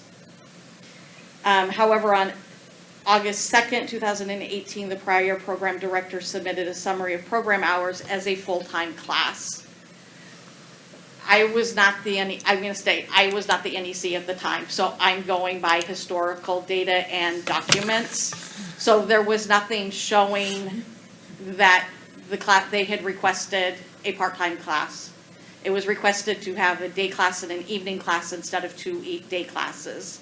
If it had been requested to change it to the part-time class, that would have then been a change in the instructional plan, lesson plans, syllabus, clinical hours, clinical placement, and things like that, and that was not done.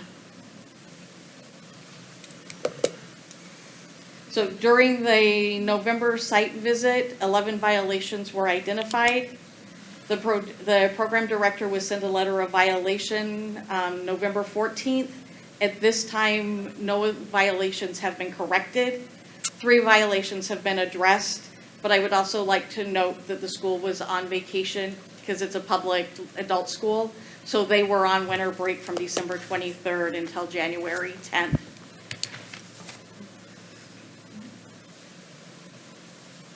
Violation 1, that the program director is not administering the program.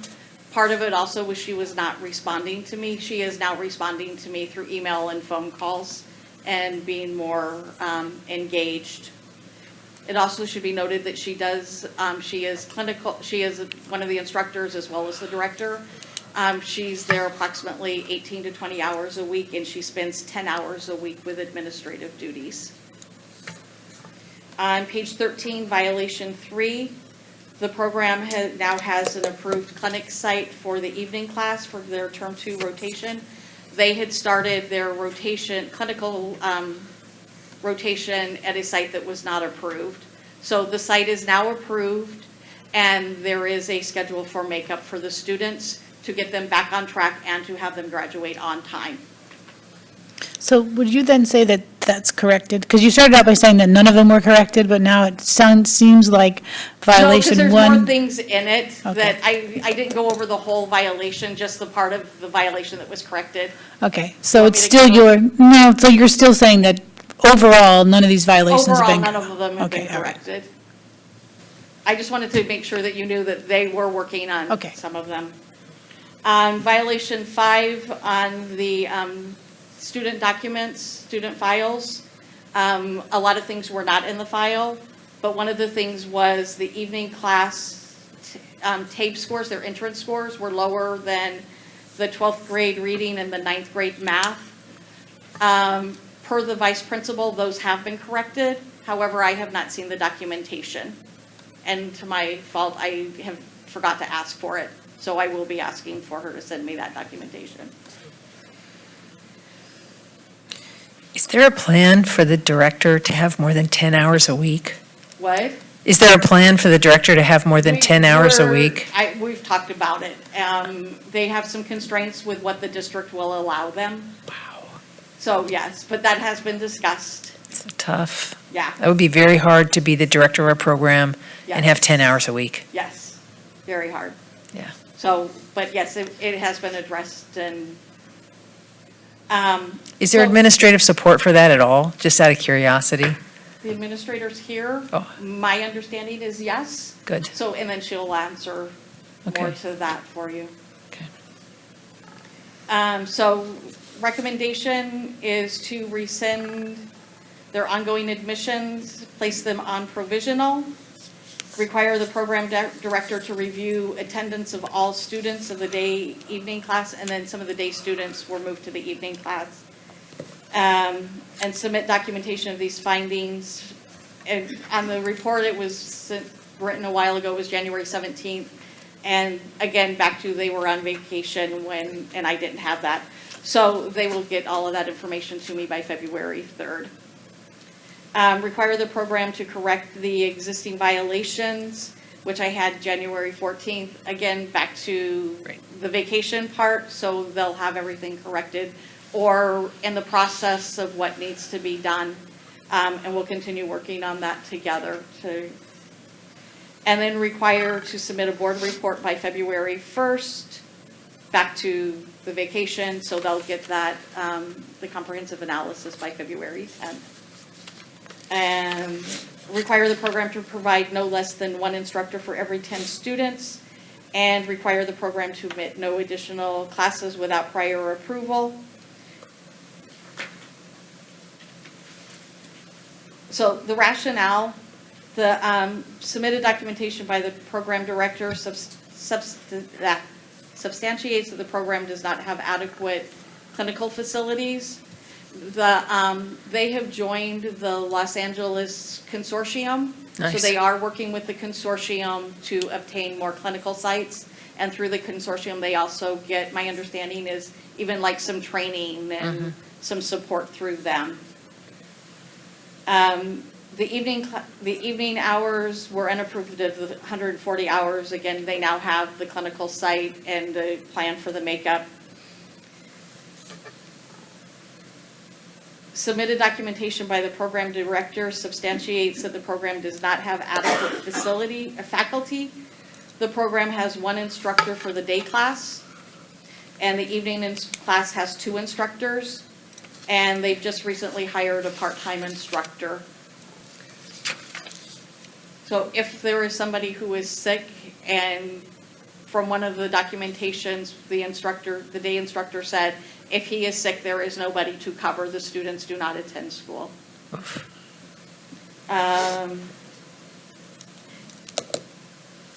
The day students are scheduled for 15 hours of clinical and 5 hours of theory each week.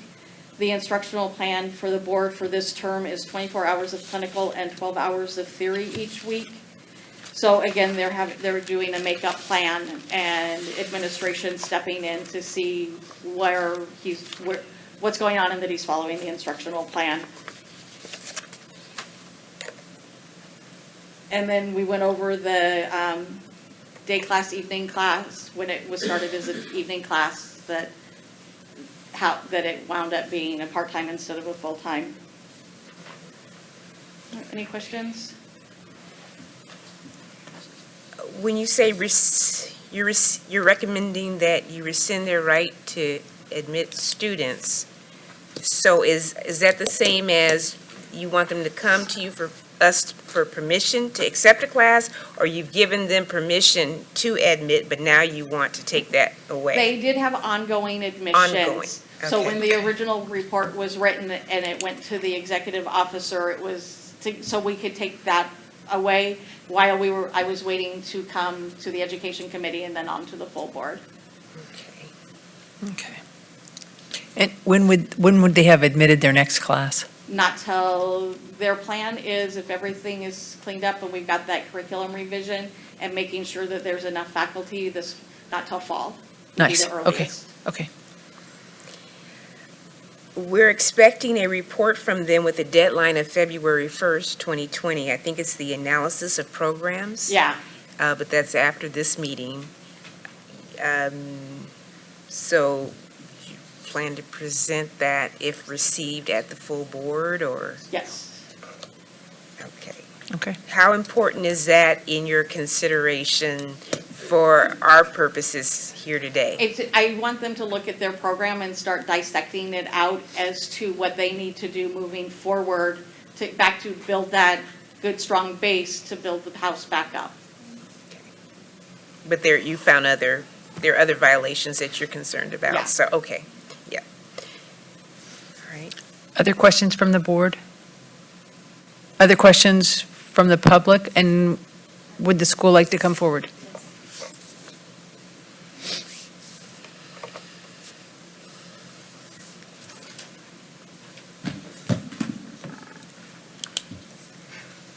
Again, my name is Christine Ramirez from Maxine Waters Employment Preparation Center. I'm part of the faculty, assistant principal, adult counseling services. I do agree with the findings of Ms. Fairchild, but there is some background, not to make any excuses, but just so that you know, you have a bigger picture of what has transpired. Number one, I don't believe that the school has been visited for a long period of time. This is the first time that I've been told that we received a visit from NEC. I came in 2018-19, along with the director now, and so there was a past director and an assistant principal who was providing the support for the program. As incoming faculty, some of this information was obviously new to me. I'm not familiar with supporting allied health, although I'm fully committed to the program and to whatever the requirements are for the program. And I've worked very closely with Ms. Fairchild on helping to support our director. In the past, the director was only given 10 hours. So when the incoming director came in, that's what we provided the incoming director. But now seeing the full scope of this program, I am going to be recommending to our division that we have at least a 30-hour to 40-hour director for the program. Let's see. What is a little disconcerting to me is that when I first came in 2018-19 is when we started the evening program. And I know that according to the past or the prior director, that normally they receive a notice from the BVNPT of whether or not they can start a program. And when I came in, I think the last responsibility was to provide them with the clinical hours for the students. And so I was handling that or helping the director implement that information or share that information with BVNPT. But unfortunately, the instructional plan for the 20 hours, the student and facilities application forms were evidently not approved, but the director had mentioned to me that we were given approval, and that's why we started the evening program with the 20 hours. But there's no findings of that. And so that is the reason why we are now being asked to change that 20-hour program into a 36-hour program, which greatly impacts our financial ability to do so. Let's see. Today, on my way here, I received a call from the director saying that she is now going to be on FMLA due to a family emergency for 2 weeks. And so, as a result, I haven't shared this with you, but we would request an extension on the requirements for the violation and also for the comprehensive analysis of the program. I'll be glad to help out, but we usually collaborate with that.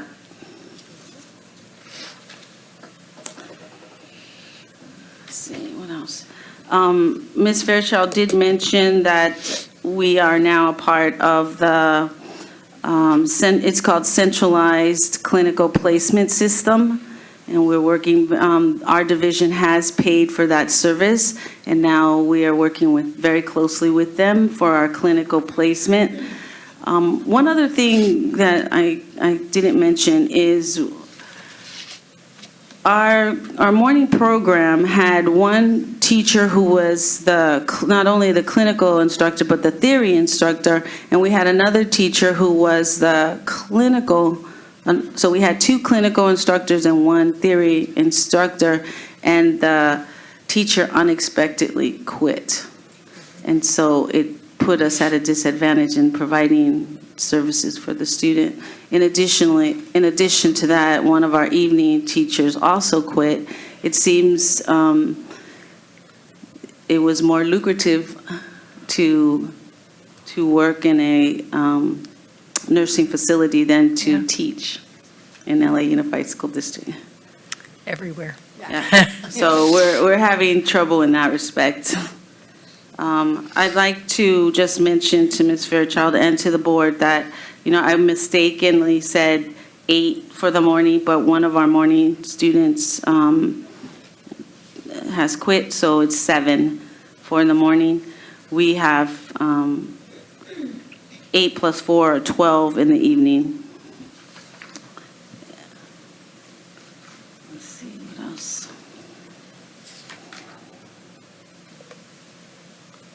And I think that's it. I just want to provide my condolences and say I really understand about how difficult it is to get instructors. It's a statewide problem, and it is absolutely more lucrative for people to provide nursing care than to provide the education that we need to further the profession of nursing. And it's something that I believe is becoming painfully obvious to people. So I understand your plight on that one. And it is very difficult. It's very, very difficult, so. Yeah, they became, is it practical nurses? And they said that they could make 150 to 120 to 150,000, and we can't come close to that. Right. Yeah. I hear you. Well, I wanted to, can I speak? Please. Okay, so I wanted to note that, looking at the report, your facilities look fairly clean. It looks like you have equipment there. You have a Yes. reasonable pass rate. Yes. It's a public institution, and it looks like I don't know the exact tuition, but I saw a comment by one of the students saying that the tuition is reasonable. I It's guess one of the 'cause it's- lowest. Nice. Right now, it's, I think, 6,500, and we are increasing it to 7,500 when when we're able to begin a new class, but because we need a director for 30 to 40 hours, we probably will increase that also. All right. So, but there are a couple of things, and maybe you addressed one of them, doing a couple of things without prior approval. Yes. Seemed to be an issue. Okay, so like I said, I came in new, and one of the requirements for our division is that we have a MOU for any facility that we partner with. So I implemented that by generating an MOU for that particular facility, but at the time, I didn't, because I'm new, and it's no excuse, I realize it, but I did the MOU for the division and not for the state. And as I reviewed some of the prior documentation, at that time, I saw that we also needed to receive approval from the state, and that was my error. And then what are you doing about recruitment of faculty? That's a good question. Originally, or last year, when I came on board, I contacted Indeed. We paid for the services, but the resume packets that we received were, according to the director, the people who applied were not at the standard that we needed. So another recommendation is to contact local colleges in the area where nurses are applying for additional credentials and possibly recruit from there. I also recommend highered.com. It's a pretty well-known site for people that are interested in teaching, and we sometimes do pretty well off of that. Then at least you're looking at a population that might be interested. You certainly could contact BSN schools that are looking for places, people that are interested in education sometimes have to do educational internships, and those sometimes turn into your best faculty if you can help them as they're completing their education. It gives you that nice relationship already and can turn into a faculty person, so. One thing that the board, you probably are aware of, but there's a unique requirement when a teacher is interested in teaching in a public institution versus a private institution or a community college, and that is that they need a credential. Correct. To teach. And so that, number one, it costs money for processing, and the person or the prospective teacher also has to fulfill approximately 8 courses, which is, highly expensive when each course is approximately $600 or more. So there's some disadvantage to coming to work for us versus community college or private institution. There's no funding that could help those. I'm just sitting here thinking, in the back of my LA Unified mind. doesn't provide that. any No, I funding wasn't for thinking of that. LA Unified. No. I'm thinking more like the federal, there's some, there is some grant funding for nurses who are interested in education, to pay for additional classes for them. That might be something that would be worth looking at. I'm trying to remember the name of the grant, and I can't think of it right now. If it comes to me, I'll let your NEC know too, and pass it on. I appreciate it. Thank you. And holding faculty meetings shouldn't be a problem once you have the faculty, right? Just to be. No, okay, so just for clarity, we have quite a few faculty meetings. However, they weren't constructed the way that the state policy wanted. We have, issues with student attendance, issues with student behavior, issues with teacher, but we have since become aware that, number one, the director is responsible for facilitating that, and she has to include more curriculum issues. And we're a strong component of having quality of education. Some of the stuff that we're doing is going through all of the regulations to make sure that they understand what all of it, because it's different when you're dealing with LA Unified versus other things. So that's some of the stuff that we're working on. I'm just surprised LA Unified doesn't provide more support to the particular school, but maybe I'm still learning how it all works. Well, it's funny. If you look at, let's see, page 17, where it talks about the number of campuses that I believe held a vocational nursing program. There were several at the time, but I don't know if you're aware, in 2012, we were shut down. And so we used to have 450,000 students in our programs, and we are now down to, I think, 38,000. There's not enough money in the budget. So we've downsized. We had 30 adult schools, and now we're down to 11. In our LVN program, we only have 1. So we want to make this a success because our division executive director wants to be able to expand that program due to the need. Right now, we had 200 applicants and we only can service 15. So there's definitely a demand. We want to accommodate that demand, and we are working with Ms. Fairchild to perfect our program. Thank you for sharing all of that. Thank you. Dr. Mountain, you have a question? Ms. Martinez? Ramirez, I'm sorry. Can you tell me, number one, with the lack of, or with the challenge with getting clinical sites, are the current students, will that impact their graduation date? Will they be graduating on time? Will they have the required number of board-approved hours to complete their requirements? Yes, they will. Like we mentioned, I know this was violation 3.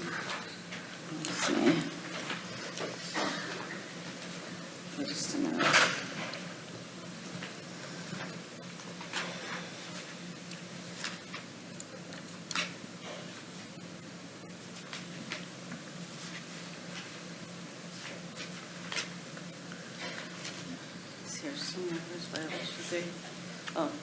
On page 13, like we mentioned, we are now part of CCPS. Our morning class has fulfilled our term 2 requirements as far as clinical is concerned. Our evening students are currently in term 2, and they're going to, well, I don't know if I should say the name of the, no? Okay, good. So we have a facility, and they're being taken care of, and it's been approved by NEC, so that's fine. We are scheduled to, both the morning and the evening are scheduled. There's only one glitch in what we're working on now, and that is the students who were dismissed from the day program and sent to the evening program. That's a challenge in trying to find clinical sites. However, like I mentioned, we are now with CCPS, and we have received responses from different clinical sites that are willing to accept our students. But currently, right now, all the students are current with their clinical hours for the term or the level that they are in right now. I think I'm No. understanding. No? The evening class is still making up those from the, Term but 2. there's a schedule and they should be done in about the next week or so. Yeah, they should be done by the Okay. end of February. Okay. And then we start OB, Peds, and Med-Surg. We start our third term. Okay. And how are you keeping track of those hours? Because I understand there was some That's a challenge. challenges That's a with challenge, that. too. So that's all resolved? Yes, well, the division has purchased a new SIS software this year, and so it's been a little challenging, but the attendance is being recorded in SIS. The glitch right now is for the evening program, because we are adding additional hours, they're not a part of the payroll allocations for the teachers. These are additional hours for the teachers. So that information, we will be recording it, but it will be manually rather than computerized. I was going to suggest that. Yeah. Thank you. Good luck to you. Thank you You've got so a lot much. of challenges, Yes, we do. and thank you for your honesty, and please continue to work with us, Cindy, because I think the two of you are going to be awesome, and Thank you. good luck to your program director. We hope to see her at the February Yes, board she meeting. does have plans to be there, but she's on FMLA right now, so. Okay? Thank you very much for listening. Oh, thank you for coming and sharing what was really going on in your program. Appreciate it. Appreciate all the work you've done. Do we need to make a move? Yeah, we need to move that we accept the NEC's recommendation. I second. Dr. Fairchild, do you have any modifications or amendments to the recommendation? For instance, the due date of the report mentioned in item 5, or any other corrections to the report that you'd like to make verbally that could be adopted into a motion? Oh, I didn't know I could do that. I thought I just updated it on the report to go forward. Yes.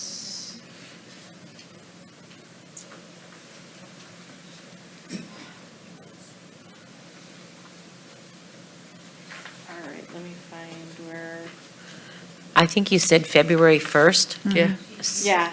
So, So, require the program to submit a report to the board in 6 months, so that would be February 1st. Hold on. Let me go back to the right one. I was going to say, I hope February 1st isn't 6 months from now. we know things are moving fast, but right. Although I would get a do-over if It's that so- was the case. Thank you.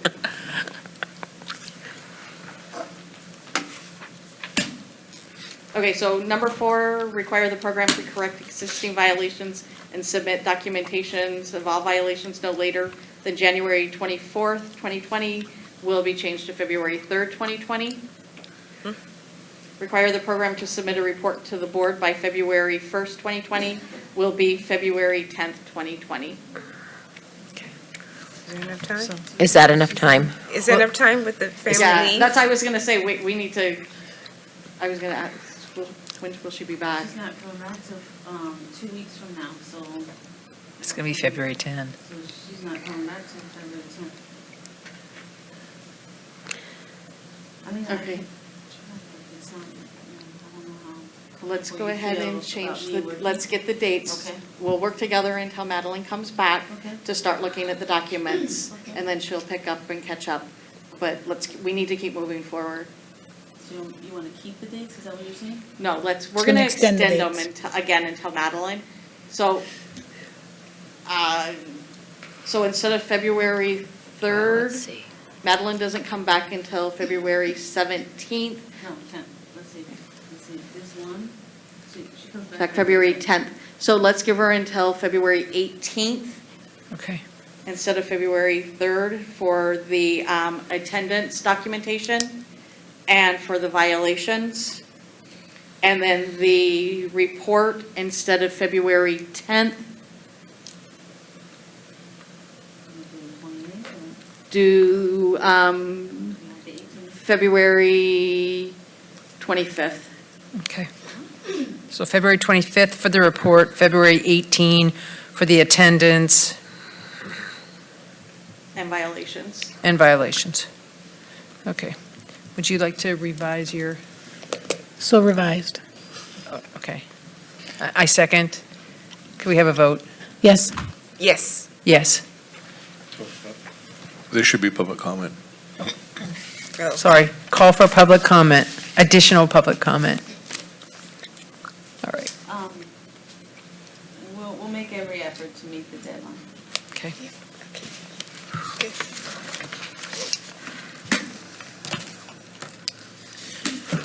All right, Dr. Fairchild. Hi. Back again. Yes. Premier College is the last one. An announced visit was conducted on October 17th, 2019, in conjunction with the program record survey. At the time, there was one violation identified. It was a simple violation that their policy said that they would do an interview, but there was no documentation of that interview. So that violation has not been corrected because they have not had any students to interview for the next class.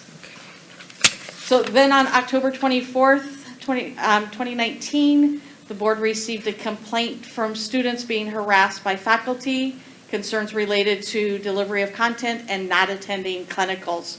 During the investigation, it was discovered that students were attending a clinical site that was approved as a makeup site only and not for attending regular clinic hours. The NEC requested documentation related to the class's Term 4 clinical assignments. The students scheduled to graduate December 2019 were scheduled for 16 hours a week. Their instructional plan was 24 hours a week. Therefore, the students were 144 to 175 hours short. It should be noted that complaints against the faculty member who the complaints were against, there were additional complaints against her. The faculty member, after the facilities investigation, she is no longer employed with the school. And then the director left shortly at the same time, and a new director was hired on December 23rd, 2019.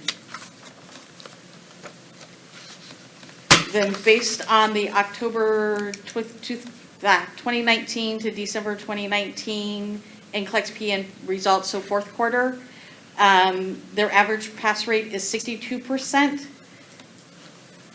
and the state average is 79%. Their annual is 62%, and the state annual is 79%. So if you look on page 6, you can see that for the last 4 quarters, the pass rates have consistently dropped. Yep.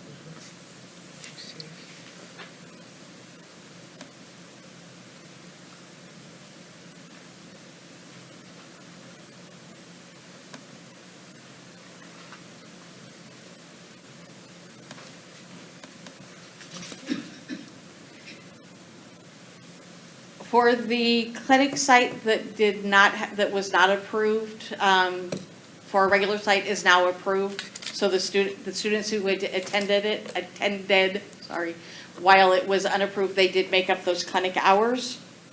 All clinic hours have now been made up as of this weekend, and I do have official documentation from the school.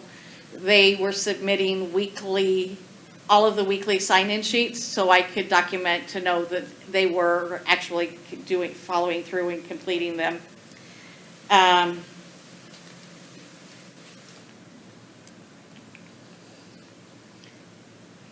So the recommendation is to deny continued full approval for Premier Career College, Vocational Nursing, and place them on provisional approval for the 2 years.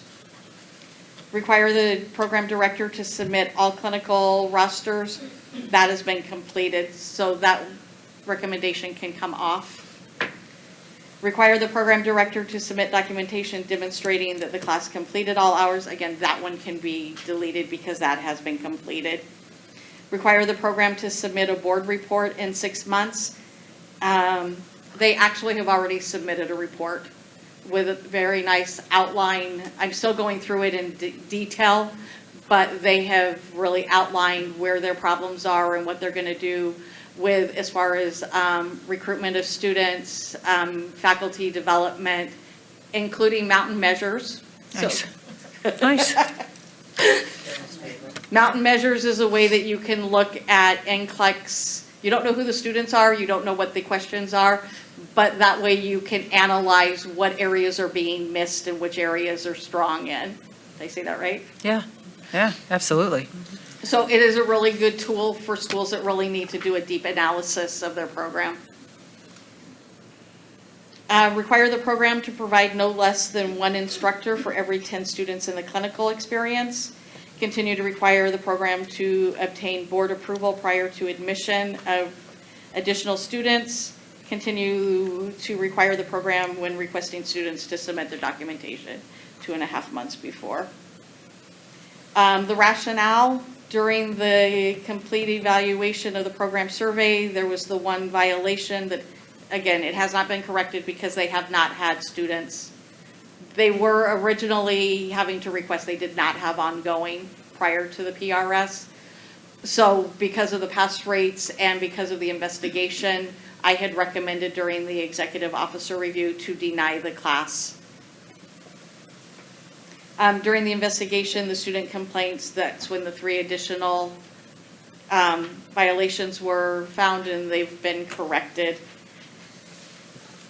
Submitted documentation by the program director substantiates that the program did not schedule students from the class who was scheduled to graduate for all approved clinics. Again, that one's been completed.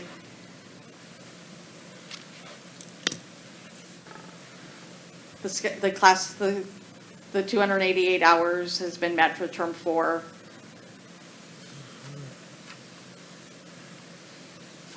And then the 4th quarter annual NCLEX PM pass rates being 62% for where the annual is 69%. And it's their 4th quarter below within the 10%, but it's a continual drop. So this, you're saying the last was only 4, but overall it's 16? Or where did the 16 points When you look at... come from? That's over a period of time? Yeah, the variance from the state annual Yes. is minus 17%. Okay, 7 points. So it's gone from, at the 1st quarter of 2019, from minus 12 variance to a minus 14 variance to a minus 16 to a minus 17. Are they looking at they're looking at mountain measures, They're looking, and they haven't implemented mountain measures yet. but they're looking at that, and are they considering like a review course, They're looking ATI? at review courses. They're all nodding. Everybody's here behind me. Great.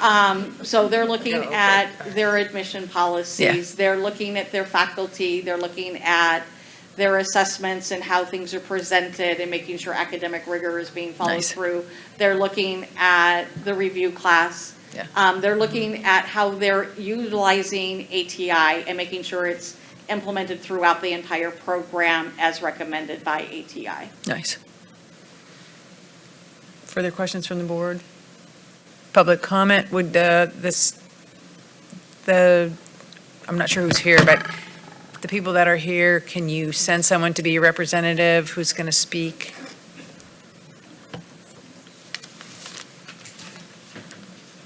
She's nervous, so.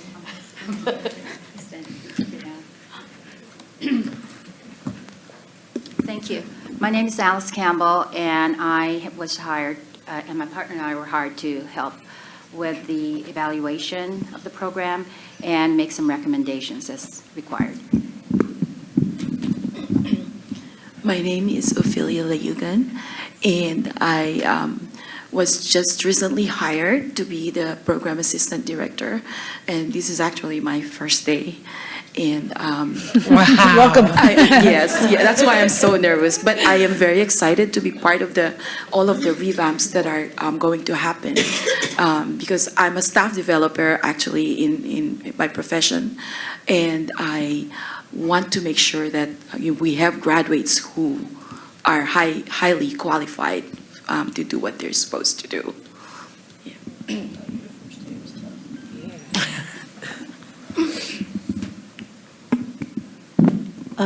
Blessed afternoon to everyone. My name is Dr. Faye Ludovico Aragon, and I'm the president of the school. We have been offering this program to our community for the last, I will say, 15 years. We started in 2004. And we only have one school because we are really dedicated to serving our community. And I think we have done so. We are working very hard. We realize that there are certain difficulties that we have to overcome. And as much as we are really very sincere in what we are doing, we still have to deal with these challenges. And we are doing that. We concur, with the findings, and I have to blame only myself because I got very sick for the last 2 years. So I had kidney failure and eventually had transplant. And that was the time when, some of these problems actually occurred. But with the grace of God, I know that I will be better, and we will continue working our best so that we can serve our community, because that's all that we want to do. I have a choice of whether, to consider my health, but then I know that I will not be healthy if I don't fulfill what I have promised the Lord that we are going to do for the community. So all that I'm asking is give us a chance. We are working very, very hard, and I think our consultant will realize that if there's something that we need to change, we do our best. It doesn't matter whether it's Christmas or New Year or it's the holiday. We have been working very, very hard to make sure that all the changes that she wants us to correct are corrected. And even as we speak here, we have people in our school who have been working there since the time we started, who are helping us and making sure that, we will have a very compliant and a very motivated, dedicated school in serving the public. I know that there is always that connotation that if you're a private school, that you're only there for the money, but please do not include us in, that bunch, because we are not like that. So thank you so much. And like I said, we promise that, whatever it is that we need to correct, we will do it. We even have a mantra in our school. We say that if it is impossible, with the help of the Lord, we will do it in 5 minutes. Thank you so much.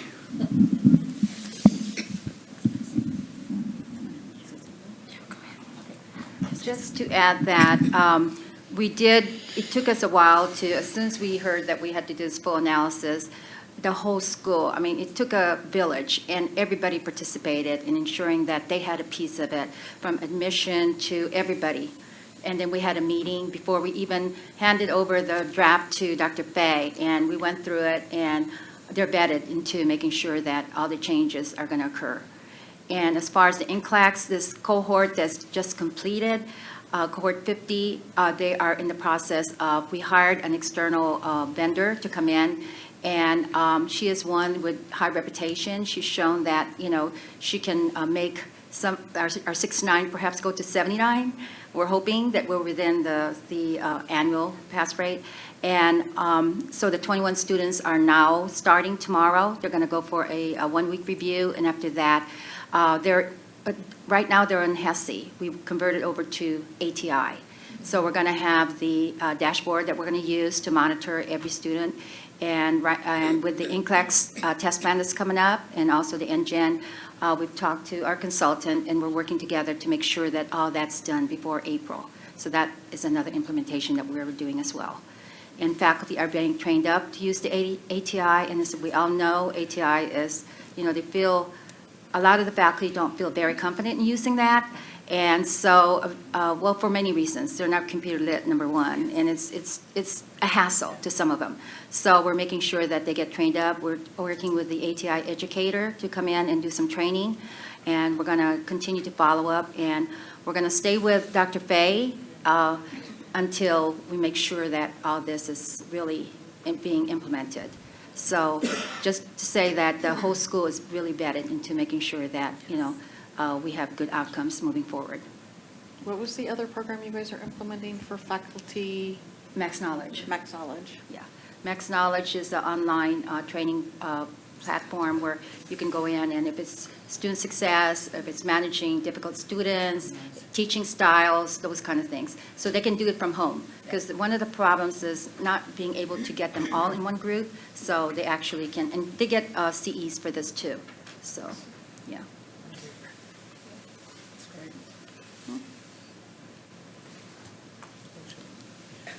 Is there further public comment? Further public comment? Is anything you've heard change your recommendation? Okay. So I move that we adopt the NAC's report and recommendations. I second. Is there any further comments, public comment? For purposes of clarification, the motion is to adopt the recommendations and then recommend to the full board that they adopt it. And recommend to the full board. Yes, thank you.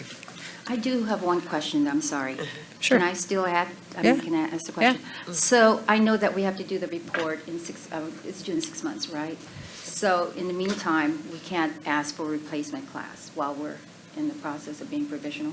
Well, you can. Okay. But I need the material 2.5 months before. Prior to, okay.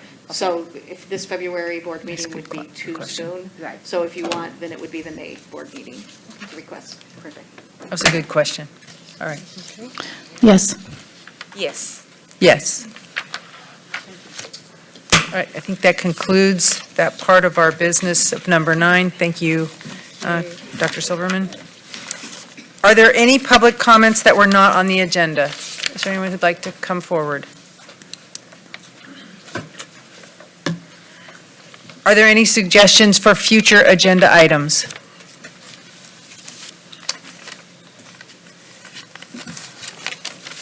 Yes, Madam Chair.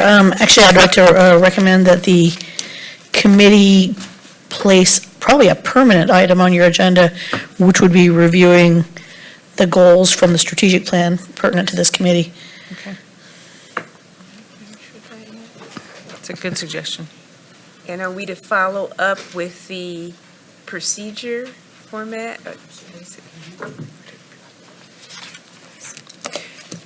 Yes, we will push that forward to the next time that the Education Committee meets, so everyone has a chance to evaluate it, consider it, and the staff is going to look at it and hopefully add some meat to it. Yeah, put it together.